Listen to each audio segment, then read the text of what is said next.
Bueno, bienvenidos a todos.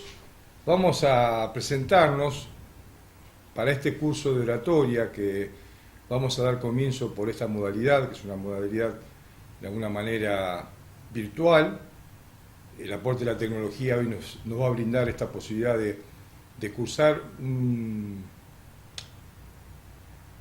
algo que seguramente a todos nos ha convocado, porque la oratoria es un arte y una técnica, vamos a ir viendo en el transcurso del curso, pero en general mi experiencia como docente universitario en esta temática hace que todos de alguna manera tenemos avidez por querer hablar en público, en el sentido que es una actividad cultural cada vez más desarrollada, y a su vez nos vamos dando cuenta de que esta oralidad nos limita por un montón de situaciones que las vamos a desarrollar en el curso, especialmente por el tema oratorio, y tener claro qué es esto de la oratoria.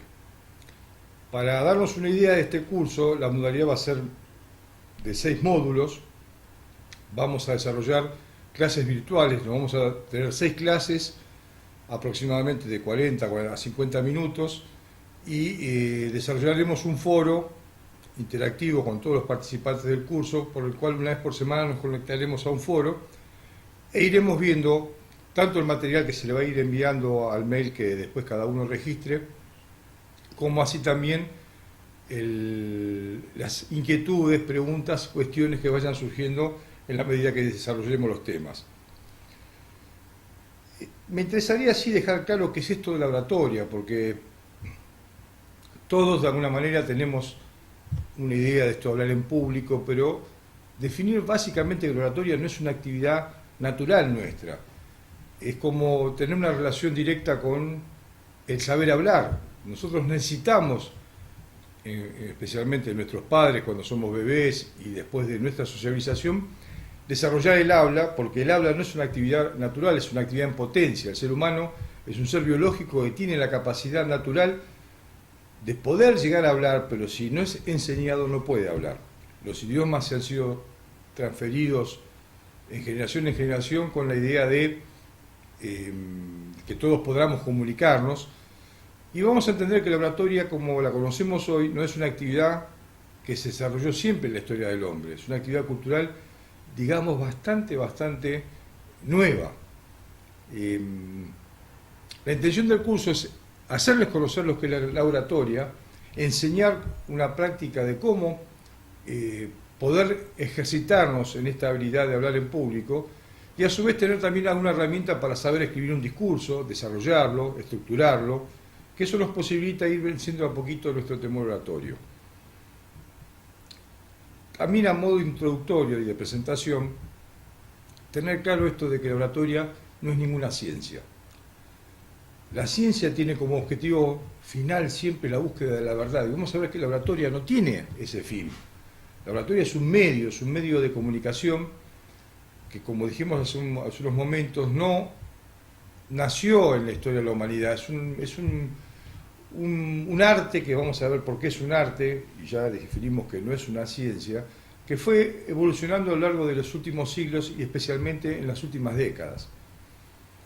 Vamos a ver también que la oratoria tiene mucho que ver con una escala de evolución del ser humano que está vinculado a los derechos, a la libertad, es decir, hoy poder pensar que un ser humano puede expresarse públicamente sus ideas es como afirmar también que el ser humano necesitó un tiempo en la historia de la humanidad para poder tomar conciencia de que es un hombre libre, es decir, con capacidad de hacer cosas sin estar sujeto a un mandato más que su voluntad, obviamente formada. Y vamos a ver que la oratoria está muy vinculado también a valores muy fuertes, como es no solo la libertad, la justicia y esto de los derechos que hoy se van reconociendo a nivel mundial como derechos universales.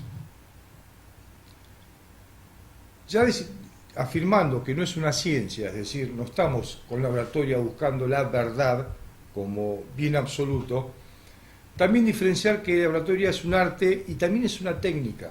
Es decir, cuando uno habla de arte, en general yo a veces con mis estudiantes de la universidad, siempre para buscar un pensamiento analógico, uno sabe bien que el arte más quizás más plástico, el que más visualizamos, podría ser la pintura.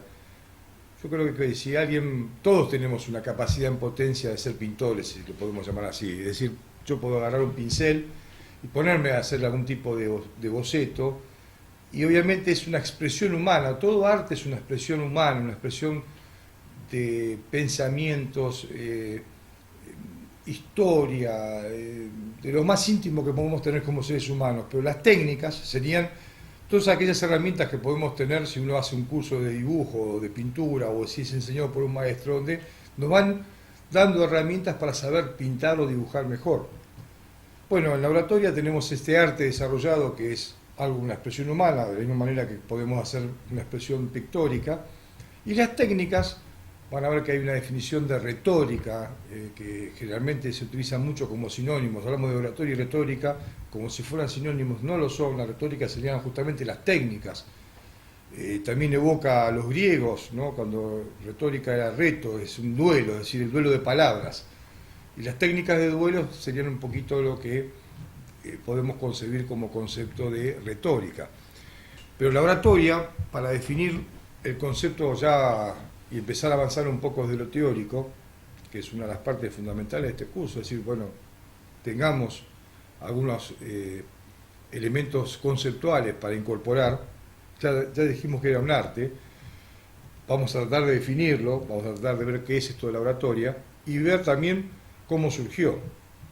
Y en esto sí vamos a remontarnos nuevamente a los griegos, porque en ese periodo de la humanidad muy especial que fue siglo IV, siglo V antes de Cristo, es decir, hace unos 2500 años aproximadamente, la cultura griega evolucionó a un punto y sobresalió del resto de las civilizaciones justamente porque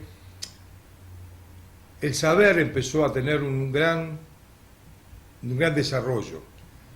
Y en esa época, especialmente en la época del siglo de Pericles, donde los filósofos, o mejor dicho, los griegos inventaron de alguna manera la filosofía como la conocemos hoy, o como evolucionó en los últimos siglos, los filósofos dieron el aporte a nuestro pensamiento porque fue casi el inicio de la ciencia, como la conocemos hoy. Pero en ese momento, en la época de los griegos, donde tomaron conciencia de que eran hombres libres, el ciudadano griego es la primera semilla en la historia de la humanidad donde hubo conciencia de lo que sería libertad y derechos. Vamos a ver que en ese contexto surge la oratoria. No surgió en otra civilización. Esto es maravilloso analizarlo de esa manera, porque los griegos, o hasta los griegos, cuando las personas tenían que dirimir algún tipo de conflicto, el uso de la fuerza era el que daba la razón. Es decir, si hay un litigio entre dos personas con respecto a la propiedad de un bien, en general el uso del garrote, la fuerza era lo que definía quién era el propietario.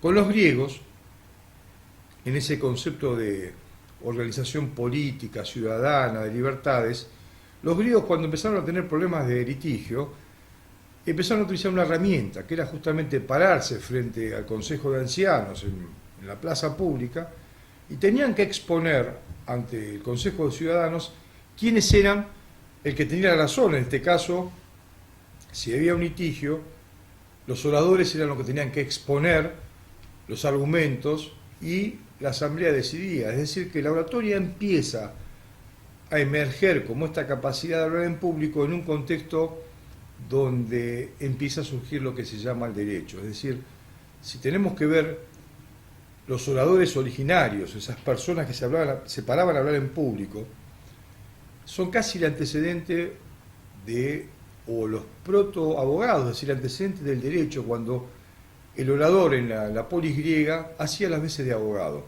Es más, se dice que en la época de los griegos de esplendor, si uno quería ser prestigioso, o tenía dos caminos, o se hacía filósofo o se hacía orador. Quiere decir que la oratoria en su momento compitió con la filosofía en cuanto a prestigio social. Y en ese marco, lo que se considera el padre de la oratoria clásica, un tal Demóstenes, vamos a hacer referencia en el curso y vamos a tratar de dar algún tipo de bibliografía al respecto.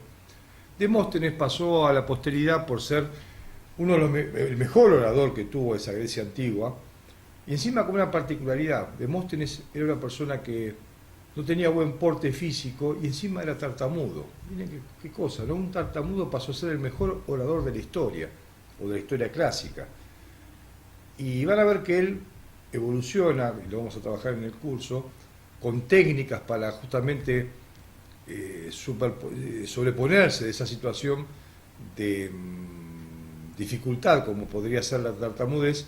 Justamente él se iba a practicar sus discursos, a caminar por las orillas del mar Egeo, y tenía como técnica utilizar 2 piedras de canto rodado en su boca, y la técnica era hablar 4 horas seguidas, intentando que no se le cayeran las piedras y por supuesto no ingerirlas, que lo hubiese matado.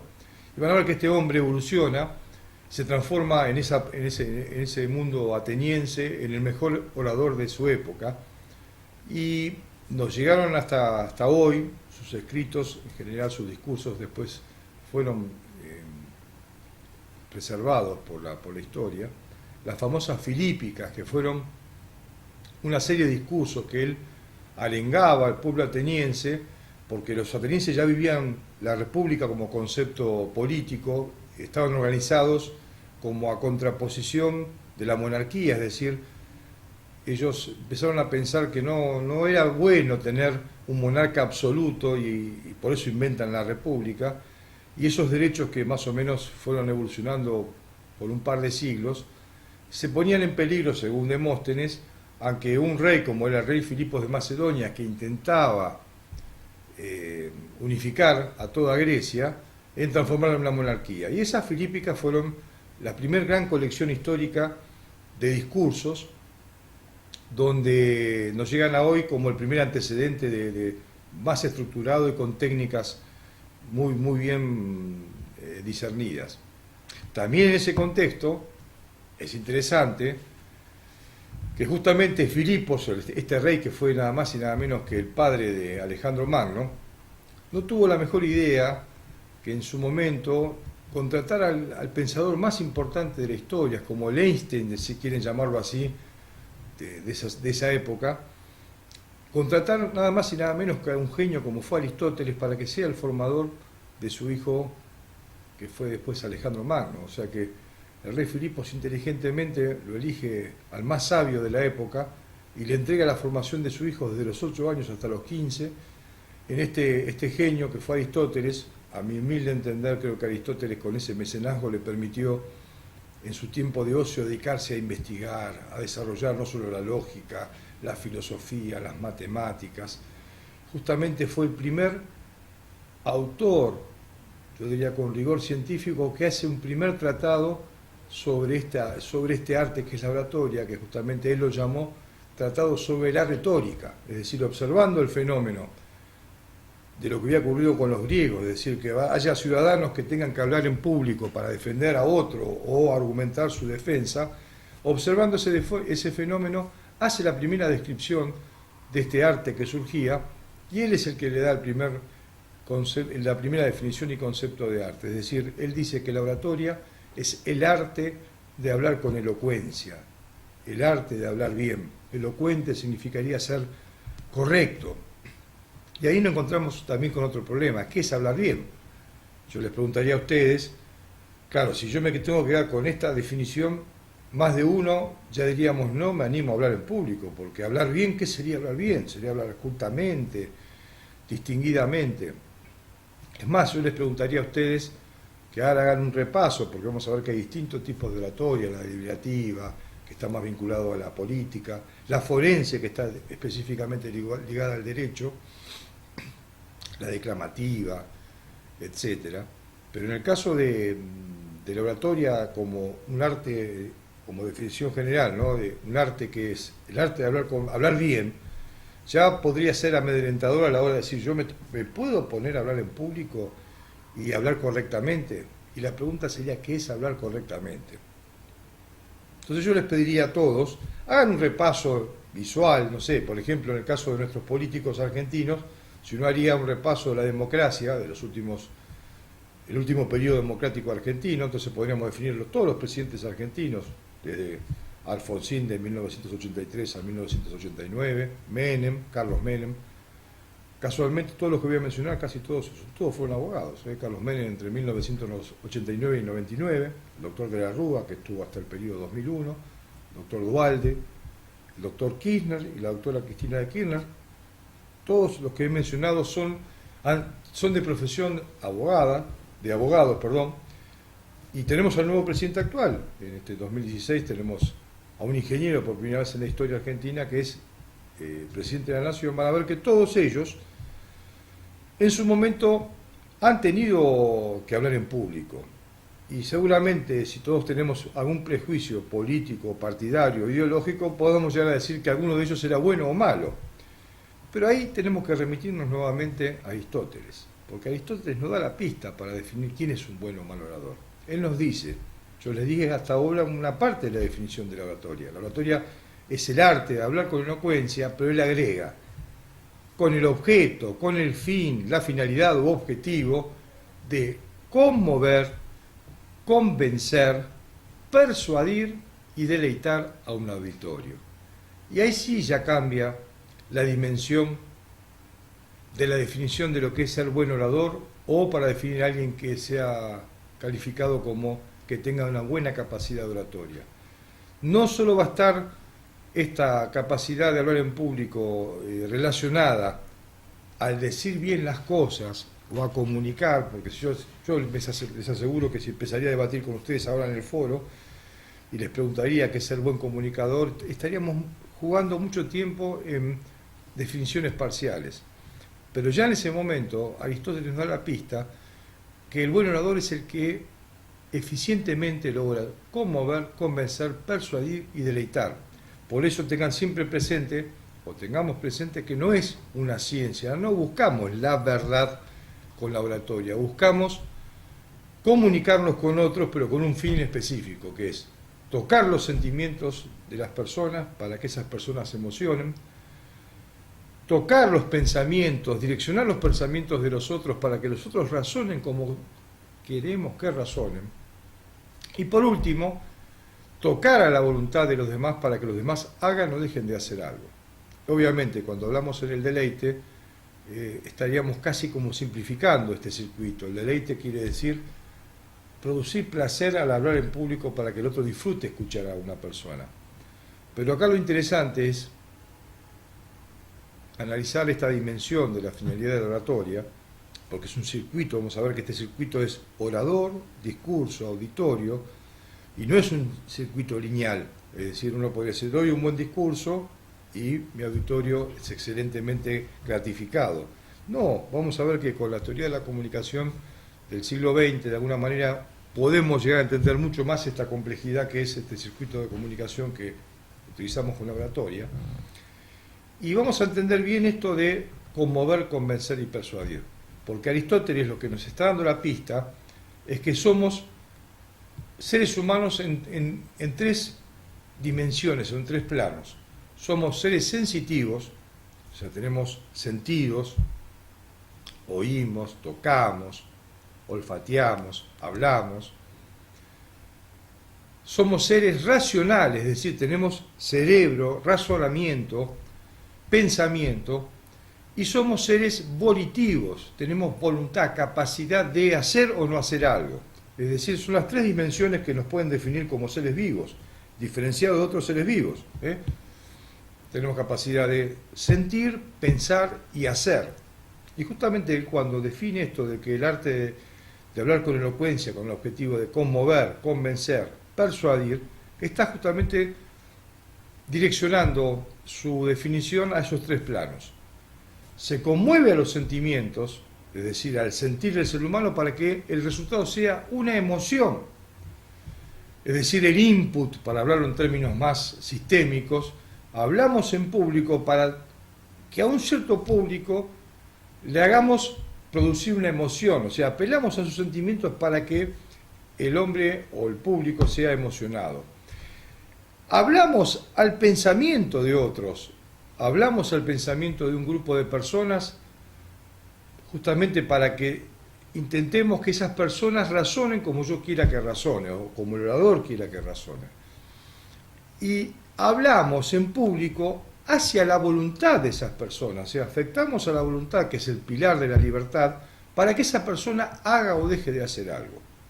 Vamos a ver en el término del curso que eso es increíble, este código genético o cultural que tenemos con la oratoria, este ABC que es conmover, convencer, persuadir, y esta trilogía que es orador, discurso, auditorio, hoy, con conocimientos científicos más avanzados, especialmente con la evolución tecnológica del siglo XX, vamos a encontrar que el código comunicacional que se rige para todo medio de comunicación, desde una televisión, un periódico, hasta el propio WhatsApp, vamos a ver que en el fondo el código genético que tiene esa actividad cultural es el mismo. Se conmueve, se convence, se persuade. Para redondear un poco la idea, en este curso vamos a ver esta trilogía de la comunicación que es la oratoria, vamos a pulir en la primera clase todo este concepto de arte, técnica y ciencia.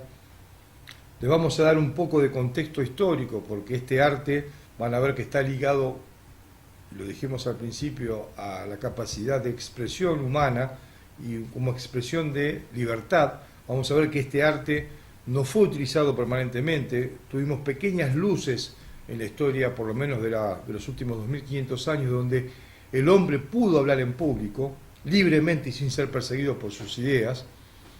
Obviamente que ya sí en los últimos 60, 70 años, posguerra mundial, esto ya es un valor absoluto. Hoy hasta para medir calidad democrática de un Estado se utiliza mucho esto de poder observar si un ciudadano en cualquier país del mundo puede pararse frente a sus mandatarios y decir que no los aprueba o los reprueba y por eso no ser perseguido. Quiere decir que esto de hablar públicamente la expresión de las ideas es una medición de calidad democrática, y como sabemos, la democracia como valor absoluto contemporáneo es algo muy reciente. Los griegos fueron los que lo inventaron, los romanos los practicaron en una época de la República, y solo algún atisbo que hubo en la modernidad en algunas repúblicas del norte de Italia, en el sur de Alemania y alguna vez en algún periodo en Inglaterra.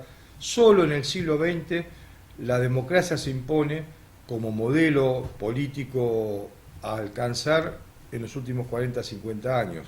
De hecho, tenemos la prueba nuestra, nosotros en la Argentina, recién hace 33 años hemos decidido, como sociedad, nunca más ir a golpear las puertas de un cuartel para que tenga un dictador que regir nuestras decisiones. Es decir, que la democracia es un valor último, y en la democracia podemos entender y comprender a la oratoria como instrumento del ciudadano que puede expresarse libremente. Y vamos a ver que las libertades individuales y hasta la prensa o la libertad de expresión está ligada totalmente a la oratoria. Este circuito que decía yo hace un rato es una trilogía: orador, discurso, auditorio. Es un circuito similar, análogo a emisor, mensaje, receptor. Es decir, que este código de comunicación presente tiene relación directa a esta trilogía oratoria inventada por los griegos. Lo que vamos a hacer en el curso es contextualizar la oratoria, entenderla cómo funciona. Vamos a ver muchos casos, vamos a intentar visualizar con mucho material audiovisual que también existe, y eso nos enriquece muchísimo. Vamos a ver también cómo la oratoria tiene protagonismo directo en lo que es también la publicidad. Vamos a ver que hay muchas publicidades que guardan esta trilogía, se visualiza mucho más práctico, porque la publicidad, como la propaganda, ha logrado que en pocos tiempos el mensaje sea emitido justamente para conmover, convencer y persuadir. Son las dos disciplinas de comunicación más evolucionadas, a mi entender. Vamos a ver que esta trilogía la vamos a desmenuzar en el curso. Vamos a hablar sobre el orador, vamos a entender cómo es el modelo de orador que tenían los griegos y qué se busca en un orador. Vamos a ver cualidades del orador, ya se definía antiguamente cualidades físicas, morales, intelectuales. Vamos a ver qué es esto. Vamos a ver algún que otro orador célebre que marcó huellas en la historia de la humanidad. Vamos a ver el fenómeno, ya con rigor científico, de lo que es el temor oratorio, es decir, el aporte que ha hecho la medicina y la psicología respecto a qué nos pasa a nosotros, por qué nos pasa que cuando nos ponemos frente a un público podemos sufrir pánico. Es un fenómeno muy parecido a lo que se llama pánico escénico. Vamos a ver lo que es un discurso, cómo está estructurado un discurso, es decir, por más que no tengamos un discurso textual leído, cuando hablamos en público tenemos inconscientemente una estructura de un discurso, con tres partes eh, bien separadas, y después vamos a estudiar la tercera pata de la trilogía, que es el auditorio. Es decir, hay muchos estudios en los últimos 50, 60 años, especialmente la sociología y la psicología nos ha dado varias herramientas para entender cómo funciona el auditorio, porque en definitiva el orador, al que va a querer convencer, conmover y persuadir, es a un auditorio. Entender cómo funciona un auditorio también nos da mayores herramientas para la hora de ser buenos o mejores oradores. Vamos a ver que el auditorio es un grupo humano específico, diferenciado de otro tipo de grupo humano, y vamos a ver también que el auditorio tiene conductas, tiene comportamientos muy comunes. Y para hacer un resumen, imagínense, si ustedes están escuchando un discurso y capaz se han desconcentrado y la gente empieza a aplaudir, es muy probable que todos también aplaudamos por las dudas para no quedar afuera. Es decir, hay fenómenos de comportamiento del auditorio, esto lo di a modo de ejemplo, que son comunes a todos. El comprenderlo nos va a ayudar a facilitar nuestra capacidad de ponernos a hablar en público. Obviamente van a ver que si alguno de ustedes también ha hecho ejercicio, o tanto esporádico o permanente, del oficio, de este noble oficio que es la docencia, van a ver que muchos de los que han tenido la capacidad de estar frente a un aula, ya sea con niños, y vamos a ver que el auditorio no funciona tan diferente a un grupo de niños, vamos a descubrirlo en el curso, pero decía esto de que si alguno de ustedes ha participado ya alguna vez en la actividad docente, ya ha tenido algún tipo de práctica de pararse frente a un auditorio o un grupo de alumnos y tener que superar más fácilmente el temor oratorio. Para redondear un poco todo nuestro curso, la idea es entender la oratoria, desmenuzar su trilogía, es decir, vamos a estudiar y trabajar sobre el orador, sobre el discurso y sobre el auditorio, y vamos a enseñar algunas técnicas que son muy efectivas. Acá tenemos la suerte de que disciplinas como la fonoaudiología, mismo la locución, que es una enseñanza sistematizada de aquellas personas que ejercen la locución, ya sea en radio o en televisión, hay muchas técnicas que han posibilitado que cualquier persona pueda acceder a hablar elocuentemente ante un auditorio, y esto van a ver que este hermoso arte que es el de hablar en público es para todos. Cualquiera puede hablar en público. Yo les puedo compartir, son más de 12 años en docencia de oratoria en universidades. Soy licenciado en Periodismo y Comunicaciones y politólogo, y tengo las cátedras, universidad pública y privada acá en Buenos Aires, de retórica forense, oratoria, técnica de la expresión, y uno a lo largo de los años, tantos cursos, tantos estudiantes que han pasado por nuestras aulas, nos han dado no solo aparte más información para poder superar, porque esto es una práctica también, pero sí encontrarse con un montón de fenómenos, alumnos por ejemplo que eran tartamudos y gracias a la oratoria han podido superarse y han dado discursos donde nadie se ha dado cuenta que era tartamudo. Dicho sea de paso, algún paréntesis, ya les dije de Demóstenes, que era tartamudo, el otro gran orador de la historia que fue Marco Tulio Cicerón en Roma, también era tartamudo, y uno de los principales oradores del siglo XX, Winston Spencer Churchill, primer ministro de Inglaterra en la Segunda Guerra Mundial, era tartamudo y ceceaba. Quiere decir que no necesariamente algún tipo de dificultad de dicción puede ser un impedimento para ser buen orador, y por tanto, si alguno de ustedes se cree que esto es imposible, yo les puedo asegurar con una efectividad al 100%, cualquiera de nosotros se puede parar en público, decir coherentemente algo y lograr conmover, convencer, persuadir a un grupo de personas que lo van a escuchar.